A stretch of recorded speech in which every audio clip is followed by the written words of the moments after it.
அனைவருக்கும் வணக்கம். இன்னைக்கு தைப்பொங்கல் திருநாள். இந்த நாளில் பல தலைவர்களும் வாழ்த்து சொல்வது வழக்கம் தமிழ் மக்களுக்கு. அப்படி இன்றும் பலரும் வாழ்த்து தெரிவிச்சிருக்காங்க. முதல்வர் மு.க.ஸ்டாலின் தொடங்கி நேற்று கட்சி ஆரம்பித்த விஜய் வரைக்கும் எல்லாரும் வாழ்த்து சொல்லியிருக்காங்க. அதில் விஜயோட வாழ்த்து ஒரு கூடுதல் கவனம் பெற்றிருக்கு இந்த முறை. எதற்காகனா, தைப்பொங்கல் அப்படின்னு மட்டும் அவர் குறிப்பிடாமல் தமிழ் புத்தாண்டு நல்வாழ்த்துக்கள் அப்படின்னு குறிப்பிட்டிருக்காரு. அது பலருக்கும் ஆச்சரியத்தை கொடுத்துருக்கு. அதே நேரம் உன்னுடைய ஆரம்பம்லாம் நல்லா தான் இருக்குது, ஆனால் ஃபினிஷிங் சரியில்லையாப்பா அப்படிங்கிற மாதிரி அவருடைய அரசியல் போய்கிட்டு இருக்கு. இந்த தமிழ் புத்தாண்டு அப்படின்ற அந்த வார்த்தை இன்றைக்கி பயன்படுத்தப்பட்டதால் திரும்ப ஒரு சர்ச்சை ஆரம்பிக்குது. தமிழ் புத்தாண்டுங்கிறது ஏப்ரல் மாதமா அல்லது தை மாதமா அப்படின்ட்டு. இந்த நேரத்தில் என்னுடைய பள்ளி நாட்களில் நடந்த அனுபவம் ஒன்று பகிர்ந்துக்கிறேன். அப்போல்லாம் பொங்கல் அப்படின்னாலே அது மாட்டுப் பொங்கல் தான். கிராமங்களில் இந்த பெரும்பொங்கல் அப்படின்னு சொல்கிறாங்கல்ல, தை முதல் நாள் பொங்கல், அது பெருசாக செய்ய மாட்டோம். இந்த மாட்டுப் பொங்கலுக்கு என்ன பண்ணுவோன்னா, அன்றைக்கி காலையில் மாடுகளை கொண்டு போய் குளிப்பாட்டி அது அலங்காரம் பண்ணி அதுக்கு ரொம்ப சிறப்பான முறையில் நன்றியை தெரிவிக்கிற ஒரு விழாவை அதை செய்வோம். அப்படி செய்யும்போது எங்கள் அப்பா அடிக்கடி என்ன சொல்லுவார்னா, இன்றைக்கி புது வருஷம் பிறந்திருக்கு, புது வருஷம் அதுவுமா காலையில் சீக்கிரமாக போய் இதெல்லாம் செஞ்சுட்டு வந்துடுங்க அப்படின்னு சொல்லுவார். புது வருஷம்னா 1ஆந்தேதி தான், இவர் என்ன புது வருஷன்றாரு அப்படின்னு எனக்கு தோணும். ஒரு முறை நான் 10ஆம் வகுப்பு படிக்கிற டைம் அது. இதே மாதிரி தான் எங்கள் அப்பா அன்றைக்கே சொன்னார். அப்போ அவர்கிட்ட கேட்டேன், எப்படி இன்றைக்கி போய் புது வருஷம்னு சொல்கிற, அது 1ஆந்தேதி தான் போயிடுச்சேன்னா. புது வருஷம்னா 1ஆந்தேதி இல்லைடா கணக்கு, நமக்கு தை மாதம் முதல் நாள் தான்டா புது வருஷம் அப்படின்னு ஒரு ரொம்ப யதார்த்தமாக சொன்னார். அவர் இத்தனைக்கும் படிக்காதவர் தான். ஆனால் தமிழர்களுக்கு புத்தாண்டு அப்படிங்கிறது தை மாதம் 1ஆம் தேதி தான் அப்படிங்கிறது மனசில் பதிஞ்சிருக்கு. அதனால் அவர் அதை சொன்னார். அப்போருந்து அந்த தை மாதம் முதல் நாளுங்கிறத புது வருஷமாக மனசுக்குள்ளே நினச்சிக்கிட்டு தான் நம்ம அந்த பொங்கல் திருவிழாவை கொண்டாடுறோம். பலருக்கு இதில் பெரிய சர்ச்சை, சித்திரை மாதமா தை மாதமா அப்படிங்கிறதுல. அதுக்கு காரணம் என்னென்னா, இந்த சித்திரை மாதத்தின் அந்த புத்தாண்டு பெயர்கள், அதே போல் அந்த புத்தாண்டு பெயர்கள் பிறந்த விதம், இந்த கதைகள் எப்படி தமிழ் மக்கள் மண்டையில் திணிக்கப்பட்டது, இது எல்லாம் நாளடைவில் படிக்க எந்தளவு அபத்தமான ஒரு புத்தாண்டு இந்த சித்திரை அப்படிங்கிறது புரிஞ்சுது. அது புரிஞ்சதுனால தான் கலைஞர் அவர்கள் தை மாதம் முதல் தேதி தான் தமிழ் புத்தாண்டு அப்படிங்கிறத 2008ஆம் ஆண்டு அவர் அறிவித்தார். அதை அதிகாரப்பூர்வமாக அரசு அறிவிச்சிருச்சு, இனி இதை தான் பயன்படுத்தணும் அப்படின்னு சொல்லிட்டு. இதற்கு அந்த 3% கும்பல் இருக்க இது கடுமையான எதிர்ப்பு தெரிவித்தது. அது மட்டும் இல்லாமல் இந்த அவர்களுடைய கருத்தை அனைவரும் ஏற்றுக்கொள்ளும் அளவுக்கு மிக மிக மிக தீவிரமான பிரச்சாரத்தில் இறங்கினாங்க. கலைஞருக்கு எதிராக மிக தீவிரமாக பிரச்சாரத்தை கட்டமைச்சாங்க. பிறகு 2011 ஆட்சி மாற்றம் நடந்தது. ஆட்சி மாற்றம் நடந்த உடனடியாக அப்போதைய முதல்வராக பதவியேற்ற ஜெயலலிதா அந்த அரசாணையை ரத்து பண்ணிவிட்டு திரும்பவும் ஏப்ரல் மாதம்தான் புத்தாண்டு அப்படின்னு அறிவிச்சிட்டாங்க. இப்போ இருக்கிற பசங்க, இப்போ இந்த இவங்க வாட்ஸ்அப் கிட்ஸ் இருக்காங்களே, அவங்களுக்கு இந்த சர்ச்சையெல்லாம் கூட தெரிஞ்சிருக்க வாய்ப்பு இல்லை. இந்த 2012 இப்போ வரைக்கும் திரும்பவும் சித்திரை மாதத்தையே புத்தாண்டு நாளாக இவங்க கடைப்பிடிக்கிறாங்க. இந்த நேரத்தில் தைப்புத்தாண்டு அப்படிங்கிறத திரும்பவும் வழக்கில் கொண்டு வந்திருக்காங்க. அதுவும் இந்த அரசு மு.க.ஸ்டாலின் தலைமையில் அமைச்ச இந்த அரசு பதவியேற்ற உடனே தைப்புத்தாண்டை அறிவிக்கிறதா ஒரு யோசனை இருந்தது. அது குறித்த செய்தியெல்லாம் கூட வந்தது. ஆனால் ஸ்டாலின் அந்த விஷயத்தில் கொஞ்சம் தயங்கினார்.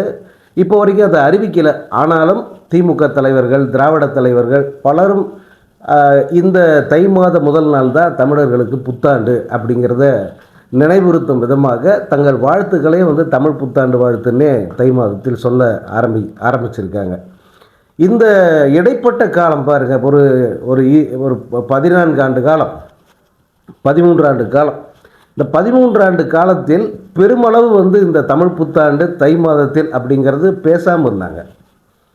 ஒரு தலைவர்கள் சொல்லுவாங்களே தவிர அனைவரும் அதை சொல்ல மாட்டாங்க.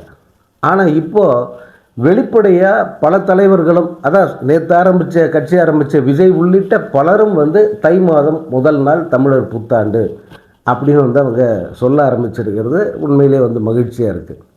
இந்த தமிழர் புத்தாண்டு அப்படிங்கிற இந்த கான்செப்டுக்கு காரணமே என்னென்னா, திருவள்ளுவர் ஆண்டுன்ற ஒன்று வந்து அதிகாரப்பூர்வமாக தமிழ்நாடு அரசு ஏற்றுட்டு இருக்கிறது தான். திருவள்ளுவர் ஆண்டுன்னா என்னன்னா, திருவள்ளுவர் பிறந்த அந்த அந்த ஆண்டை மையமாக வச்சு ஒரு கணக்கிட்ட வைக்கிறாங்க. எப்படி கிறிஸ்து பிறப்பதற்கு முன்பு பின்பு அப்படின்னு பிரித்து ஆண்டு கணக்கை வச்சுருக்காங்களோ, அதுபோல் திருவள்ளுவர் பிறந்த அந்த ஆண்டை மனதில் வைத்து இதை வந்து உருவாக்கியிருக்காங்க. திருவள்ளுவர் ஆண்டுங்கிறதுனா வேறு ஒன்றும் இல்லை, இப்போ இருக்கிற ஆண்டு முறை இருக்குல்ல, ஆங்கில ஆண்டு முறை. இந்த ஆங்கில ஆண்டு முறையோட 31 வருஷத்தை கூட்டிக்கணும், அவ்வளோதான். 31 வருஷத்தை சேர்த்துக்கிட்டாக்க அது திருவள்ளுவர் ஆயிடுது. இப்போ இன்றைக்கி 2025ன்னா அது கூட 31 வருஷத்தை கூட்டிக்கிட்டாக்க 2056ங்கிறது தமிழருடைய ஆண்டு கணக்கு. அதுதான் திருவள்ளுவர் ஆண்டு. இதை வந்து முன்னாள் முதல்வர் கலைஞர் அவர்கள் தான் முன்மொழிஞ்சார். அதன் பிறகு முதல்வராக இருந்த எம்ஜிஆர் அவர்கள் மதுரை உலகத்தமிழ் மாநாட்டில் இந்த திருவள்ளுவர் ஆண்டை அதிகாரப்பூர்வமாக அறிவித்தார். எல்லா அரசு நடைமுறைகளிலும் இந்த திருவள்ளுவர் ஆண்டுங்கிறது நிச்சயமாக இடம்பெறணும் அப்படிங்கிறது வந்து அவர் அந்த அரசாணை வெளியிட்டார். இன்றும் கூட அனைத்து அரசு தொடர்பான அனைத்து படையேடுகளிலும் திருவள்ளுவர் ஆண்டு அப்படிங்கிறது தவறாமல் குறிப்பிட்டிருப்பாங்க. இது ரொம்ப எளிதானதும் கூட. இப்போ இந்த தை மாதமா சித்திரை மாதமான்ற இந்த கணக்கு எல்லாம் இந்த சம்பிரதாயத்தில் தூக்கி வச்சுட்டு திருவள்ளுவர் ஆண்டு கணக்கு அப்படின்னு ஒன்று எடுத்து பார்த்தீங்கன்னா பின்பற்றுவதற்கு எளிதாக இருக்கும், புரிஞ்சுக்கிறதுக்கு மிக எளிதாக இருக்கும். திருவள்ளுவர் எப்படி இயேசு இந்த உலகத்துக்கு பொதுவானவராக பார்க்கப்படுகிறாரோ அதுபோல் திருவள்ளுவரும் தமிழ் சமுதாயத்தில் பொதுவான ஒரு வரலாற்று நாயகராக தான் பார்க்குறாங்க. அவர் கற்பனையல்ல. அதனால் அப்படிப்பட்டவர் பிறந்த அந்த ஆண்டு எதுவாக இருக்குன்றது அப்படின்னு பார்த்தீங்கன்னா அது இந்த இயேசு கிறிஸ்து பிறப்பதற்கு 31 ஆண்டுகளுக்கு முன்பு திருவள்ளுவர் பிறந்ததாக சொல்லப்படுது. அதை மனதில் வைத்து தான் இந்த திருவள்ளுவர் ஆண்டை உருவாக்குனாங்க. அதுக்கு தை மாதம் முதல் நாள் தான் திருவள்ளுவர் ஆண்டின் தொடக்கம் அப்படின்னு வச்சுக்கிட்டாங்க. அப்படி பார்த்தாலும் வந்து தை மாதம் முதல் நாள் தமிழ் புத்தாண்டு. ஸோ அனைவருமே வந்து பின்பற்ற எளிதாகவும் அதே போல் தர்க்க ரீதியில் கூட சரியான முறையாகவும் இருக்கிறது இந்த தைப்புத்தாண்டு தான். ஆனால் வந்து அதை ஆரிய அந்த சித்தாந்தத்தை தூக்கி பிடிப்பவங்க, அதே போல் இந்த ஆரியத்துக்கு துணை போகிறவங்க இவங்க வந்து அதை ஏற்றுக்க மாட்டேன்றாங்க. அவங்களுக்கு அது ஒரு மிகப்பெரிய ஈகோ பிரச்சனையாக இருக்குது. ஏன்னா அவர்கள் கற்பிதம் அது. அதை வந்து நம்ம நிராகரிக்கிறோம், தமிழர்கள் நிராகரிக்கிறாங்க. அதை எப்படி விட்டுற முடியும்? அது முடியாது. நம்ம எந்த வகையிலும் லாஜிக்கலாக பார்த்தா கூட வந்து ஒவ்வாத விஷயங்கள் தான் அந்த தமிழ் புத்தாண்டின் வருடங்களாக பெயர்களாக குறிப்பிட்டிருக்காங்களோ அந்த 60 பெயர்களும். அதெல்லாம் அதுக்கான பின்னணி கதைகள்லாம் இருக்குது. ரொம்ப ரொம்ப அநாகரிகமானது. அந்த சீமான் போன்ற அநாகரிகமான அந்த தற்குறிகளுக்கு மட்டும்தான் அது பொருந்தும். அவங்க தான் அதை ஏற்றுப்பாங்க. உண்மையான தமிழர்கள் நிச்சயமாக வந்து அதை ஏற்றுக்க முடியாது. அந்த மாதிரியான ஒரு ஆபாச குப்பை கதை அது. அதை சொல்லி தான் வந்து இந்த தமிழ் புத்தாண்டுக்கு இப்படி பேர் வந்துச்சுன்னு சொல்கிறாங்க. ஸோ நமக்கு அந்த ஆபாச குப்பை தேவையில்லை. நினைத்தாலே மனசில் வந்து மலர்ச்சி பொங்குகிற இந்த தை மாதத்தை பாருங்கள். எல்லா வகையிலும் தமிழருக்கு சாதகமான மாதம், எல்லா வகையிலும் தமிழருக்கு வளம் கொடுக்குற மாதம்.